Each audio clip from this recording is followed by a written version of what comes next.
కృతజ్ఞతలు తెలియజేస్తున్నాం. ఒక హిందువుగా బతకపోతే ఈ దేశం అనేది రేపు పొద్దున్న ప్రశ్నార్థకం అవుతుంది. గత కొన్ని సంవత్సరాలు పెట్టి చూడండి, మన స్వాతంత్రం వచ్చి 70 సంవత్సరాల్లో 55 సంవత్సరాల వరకు మన విద్యాశాఖ మంత్రులుగా సెంట్రల్ గవర్నమెంట్లో ముస్లింసే ఉన్నారు. అందువల్ల మన దేశ చరిత్ర మనగడిగా అంతా కోల్పోయాం. ఇకనైనా కళ్ళు తెరవండి. ఈ దేశం బాగుపడాలన్నా, ఈ దేశం ఐక్యతగా ఉండాలన్నా, ఈ దేశం కొనసాగాలన్నా, ఈ దేశం హిందూ దేశంగా ఉండాలంటే హిందువులు మాత్రమే పరిపాలించగలగాలి. దానికి ఇవాళ హిందూ ధర్మం కోసం పోరాటం చేస్తున్నారు. అలాంటి నాయకులందరికీ కూడా మీరు సంఘీభావం తెలియజేయండి. ఇవాళ మనకెందుకులే అనుకుంటే రేపు బానిసలుగా బతకడానికి మీరు సంసిద్ధం అయినట్లే. ఒక్కసారి ఆలోచించండి. ఇవాళ కానీ మనం దీని మీద ప్రతిఘటించకపోతే, ఈ జరుగుతున్న అన్యాయాల మీద ప్రతిఘటించకపోతే రేపు మీకోసం పోరాటం చేసే యువశక్తి అంతా కూడా నిద్రపోతుంది. ఆ వేళ మీరు తెలివేసుకున్న నిద్ర నుండి బయటకు వచ్చినా మీకు రక్షణ కరువు అవుతుంది. పక్క దేశాల్లో చూడండి, గత 30 సంవత్సరాల్లో 40 సంవత్సరాల్లో బంగ్లాదేశ్లో 2 కోట్ల మంది హిందువులు ఉంటే ఇవాళ 2000 మందికి వచ్చేసారు. అలాగే పాకిస్తాన్లో కొన్ని కోట్ల మంది హిందువులు ఉంటే ఇవాళ ఆ దేశంలో కొన్ని వందల మందిలోకి వచ్చేసారు. అలాగే భారతదేశంలో హిందువుల సంఖ్య గణనీయంగా తగ్గిపోతుంది. అదే విధంగా మన తాలూకు ఆస్తులకు కానీ మన తాలూకు మనుగడకు కానీ ప్రశ్నార్థకం మనమే అవుతున్నాం, ఇతరులు కాదు. ఇవాళ శ్రీవారి లడ్డు కోసం అన్ని మతస్థులు ఇతర మతస్థులు అందరూ కూడా నోరు విప్పి మాట్లాడుతున్నారు. కానీ హిందువులుగా మీకేం పోయే కాలం వచ్చింది?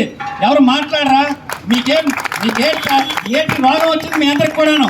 ఇవాళ చెప్తున్నాం, ఒకలో ఇద్దరమో వస్తున్నామంటే శ్రీవారికి సేవకులకు కాదు. మేము మీలాగా హిందువులుగా హిందువులు తాలూకు దేవుడికే ఇంత అరాచకాలు జరుగుతుంటే నోరు మెదపరా? నోరు పడిపోయిందా? మీకేమైనా దీర్ఘకాలిక రోగాలు ఏమైనా ఉన్నాయా? ఈ మౌనం ఏంటి? ఎందుకే మీకేమైనా ఇబ్బంది అవుతుందా? ఇవాళ కూడా పోరాటం చేయకపోతే ఇంకెంతకని చెప్తారు అందరూ. ఇవాళ ప్రభుత్వాలు అనుకూలంగా వచ్చాయి, ఇవాళ ప్రజలు అనుకూలంగా ఉన్నారు. మీరందరూ పరోక్షంగా ఈ విషయానికి మద్దతు పలకడం కాదు, ప్రత్యక్షంగా రండి, రోడ్ల మీదకి రండి, మీ నిరసన తెలియజేయండి. ఇతర మతాల మీద యుద్ధం కాదు, దయచేసి అర్థం చేసుకోండి. ప్రతి ఒక్కరు కూడా మన మనుగడ కోసం చేస్తున్న పోరాటంలో మనందరం కూడా భాగస్వామి కాకపోతే, మనం మనుగడ కోసం మనం చేస్తున్న పోరాటంలో మనం భాగస్వామి కాకపోతే రేపు పొద్దున్న మీ అందరి గురించి పోరాటం చేసి ఈ యువశక్తి అంతా మౌనంలోకి వెళ్ళిపోతే మీ ఇళ్ల మీద, మీ ఆడవాళ్ళ మీద, మీ మీద జరిగిన దౌర్జన్యాలకి, మీ మీద జరుగుతున్న యుద్ధకాండకి రేపు పొద్దున జవాబు ఎవరు చెప్తారు? ఎవరు నిలబడతారు మీ తరపుని? అని అసంఘటితంగా ఉండకండి, సంఘటితంగా కండి. నినాదాలు చేయకండి, యుద్ధాలు చేయకండి, కలిసి మాతో పాటు ప్రయాణం చేయండి. ఇలా చేస్తే రేపు పొద్దున్న మీ అందరికీ కూడా ఈ ధర్మం కూడా కాపాడుతుంది.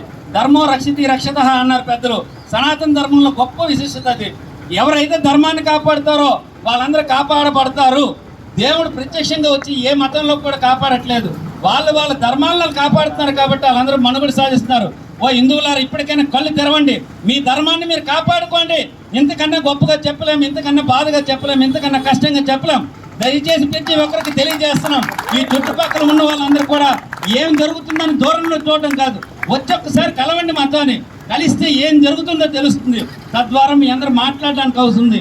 ప్రతి ఒక్కరూ వారానికో, నెలకో, 10 రోజులకో, తిది వార నక్షత్రాలు లెక్క గోవులకి వెళ్ళడం కాదు. పూజ చేస్తే ప్రతిఫలం రాదు.